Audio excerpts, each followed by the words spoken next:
Et salut, c'est Kazé, bienvenue dans cette vidéo. Aujourd'hui on va analyser le premier du ladder, donc le meilleur joueur du monde de Splinterland. On va regarder tout de suite son profil. On voit que donc là je suis allé dans le leaderboard champion, pour ceux qui se demandent comment est-ce que j'ai fait pour voir ce mec là. Et donc c'est le premier de sa ligue, donc le premier dans le meilleur classement du jeu, à savoir champion.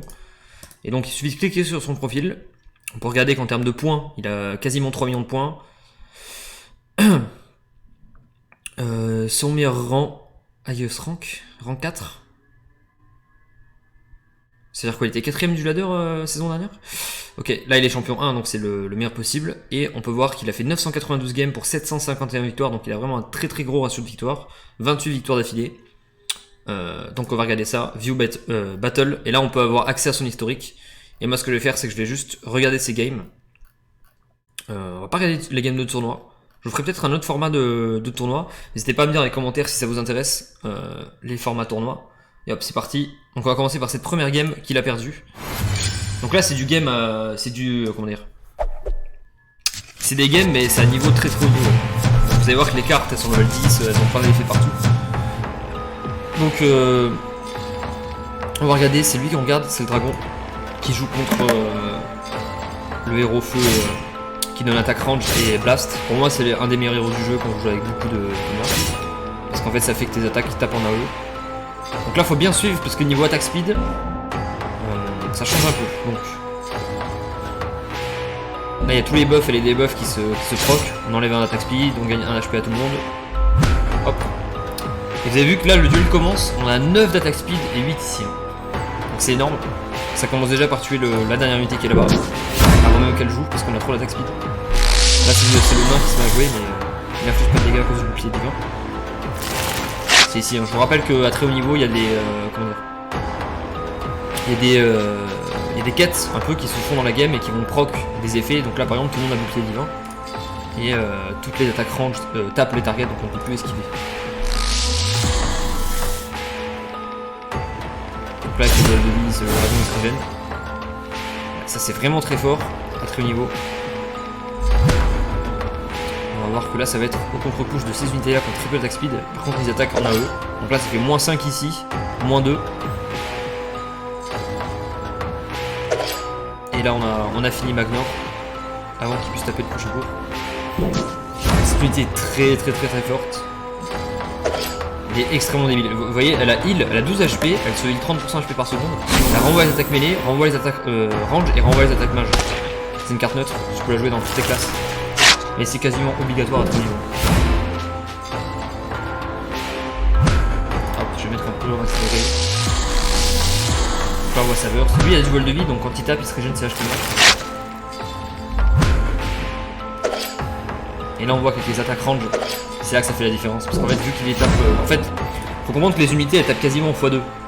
Parce que comme elle tape... Ok, je fais une auto à 4, mais par contre l'auto elle fait 4 et moins 2 derrière, donc elle fait du 6. Donc ça fait 50% de dégâts supplémentaires sur les cibles. Et c'est OP. Par exemple là ça fait moins 3. Et bim ça retape derrière. On a pété le bouclier divin de celle-là. Ok, il a tapé dans le shield. Et là vous avez vu, il a beau être mort, le retaliate il a fonctionné. Donc le fait de renvoyer une attaque au corps à corps, même s'il meurt ça marche encore. Et là c'est ce que je vous ai expliqué, c'est que celle-là renvoie tous les attaques mêlées, range et AP. Et elle se heal chaque tour. Donc je pense qu'il devrait gagner ici. Ça se voit, vous avez vu il fait moins 3, mais ça renvoie 2. Il a juste un super bête, il va gagner. En vrai je trouve que c'est un héros qui est quasiment obligatoire, peu importe ce que tu joues. À très très haut niveau, je vois pas ce qui va s'imposer. 3100 Elo contre 4000. C'est pour ça qu'on a vu que... Merde putain. Ah le problème c'est que si je regarde le replay on voit plus... Ça reste pas dessus, c'est dommage. Hop, je vais repasser en bas. Tournoi. Oh non, c'était reparti en ranked. Ok. Donc là on voit qu'il rejoue son chat. Le chat il donne 2 d'attaque speed, donc ça permet à toutes nos cibles de taper très très rapidement. C'est ça qui est OP. Ça je sais plus ce que c'est. Le True Strike, je sais plus ce que ça fait. Et ça heal la priorité de la compo. Donc là il fait une compo avec le Kraken. Le Kraken il taunt, donc il provoque toutes les unités sont obligées de taper le Kraken. Il joue enragé, il réduit de 1 l'attaque mêlée à tout le monde. Donc le Kraken c'est vraiment très fort. Donc là il joue dragon et il splash bleu. Celui-là Il donne de l'armure à tout le monde, donc plus de l'armure à tout le monde. Il réduit les dégâts, mais il tape en deuxième position. Vous avez vu la main verte, j'en ai déjà parlé dans mon autre vidéo. C'est la deuxième pose. Dragon, il renvoie les attaques range, il vole et il s'auto-heal. Donc en fait, ça va juste être pour être la cible 3. Sandworm, bon bah ça c'est l'unité neutre classique que je vous conseille à prendre dans toutes vos compos d'ailleurs. Qui coûte 0,10 deck par jour. Et qui va vous permettre de gagner toutes les games à 30 ou plus. Donc quand on joue à 30 ou à 99, bah surtout à 99, vous ne pouvez pas perdre avec cette carte, à bas niveau. Ici, c'est une carte qu'on voit beaucoup quand on joue dragon. Parce qu'en fait, elle a, comment ça s'appelle, Opportunity, c'est ça. L'opportunity, ça veut dire qu'elle va taper la cible qui a le moins d'HP. Et donc elle va pouvoir aller focus les cartes. Comme elle a 5 d'attaque speed, plus 2 avec ce mec là, elle a 7, donc t'es sûr qu'elle tape, elle commence à taper. Ah oui, trop strike, ça veut dire qu'on peut pas louper les autres attaques, donc tu peux pas esquiver en face. Et ça, c'est une unité qui tape 2 fois par tour, elle a double strike. Et elle fait poison. Je sais pas si le poison c'est double proc par contre. Donc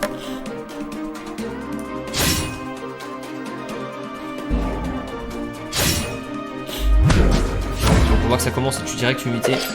On voit clairement que lui il a une compo beaucoup plus optique en face. À mon avis, lui il a 3000 elo, il a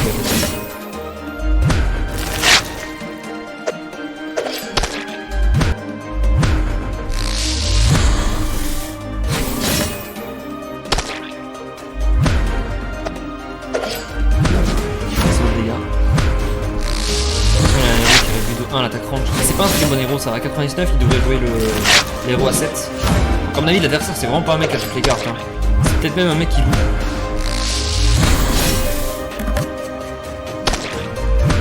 Et là oui, la combo Drake est juste trop forte en face.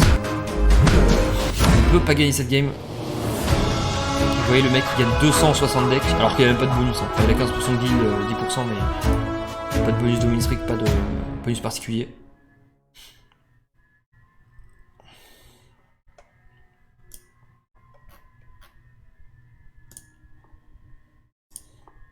Hop, View Battle. Bon, je vais essayer de vous montrer des games un peu plus, ce que j'allais dire.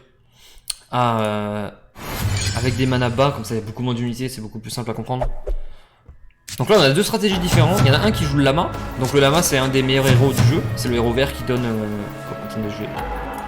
Start, mais je vais mettre pause.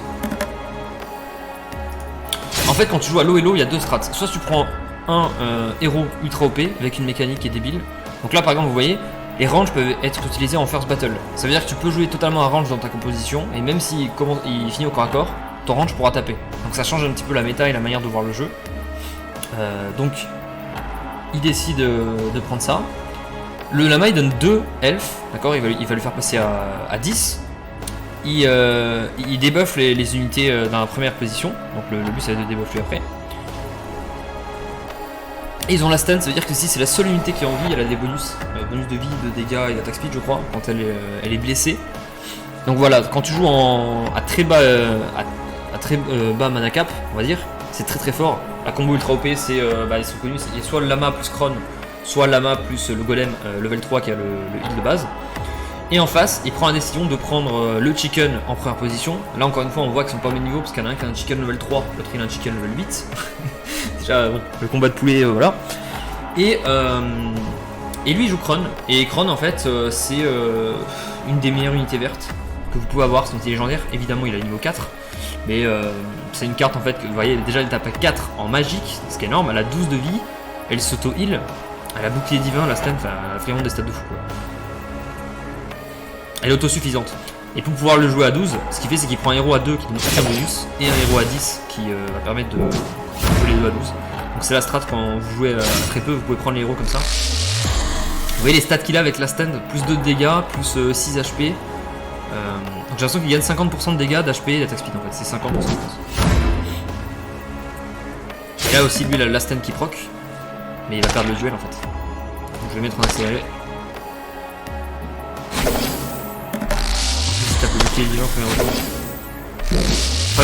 Vu que le heal est en pourcentage, le fait qu'il ait 18 HP fait qu'il fait des heals mongoliens. Donc vous voyez l'adversaire il avait... du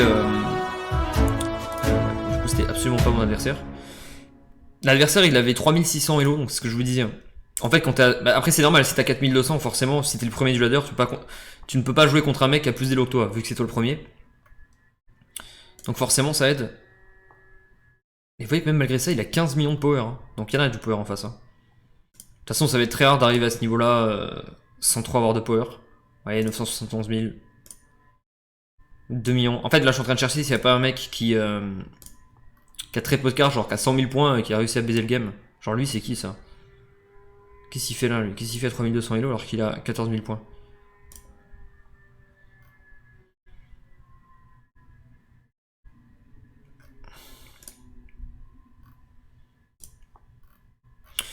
Ok, c'est intéressant. De toute façon, je vous ferai des formats où je vous expliquerai un peu des compos types, des compos pour monter à 1000, 2000, 3000 elo low cost. Parce que des high cost, c'est très facile. Je veux dire, acheter toutes les cartes du jeu. Mais le but, c'est de regarder en fait des decklists différentes. C'est pour ça que je regarde beaucoup. Je passe beaucoup de temps à faire ça. Donc je vous invite à faire cet exercice si vous voulez vous améliorer sur ce jeu. Regardez un petit peu des compos, des mecs qui jouent, voir un peu ce qui revient, des mécaniques qui sont fortes. Vous voyez là, selon comment dire, la règle qu'il y a dans la game, il y a des héros qui sont plus forts que d'autres, etc. Donc c'est les thématiques qu'il faut en comprendre. Donc voilà. C'est fini pour cette vidéo, la petite vidéo analyse. Je vous en referai, je pense que c'est un format qui est assez intéressant, donc je vous referai des analyses comme ça. N'hésitez pas à vous abonner si c'est pas encore fait, mettez la cloche pour recevoir les notifications et savoir quand je sors des prochaines vidéos. Et je vous dis à la prochaine pour une prochaine vidéo. Ciao ciao.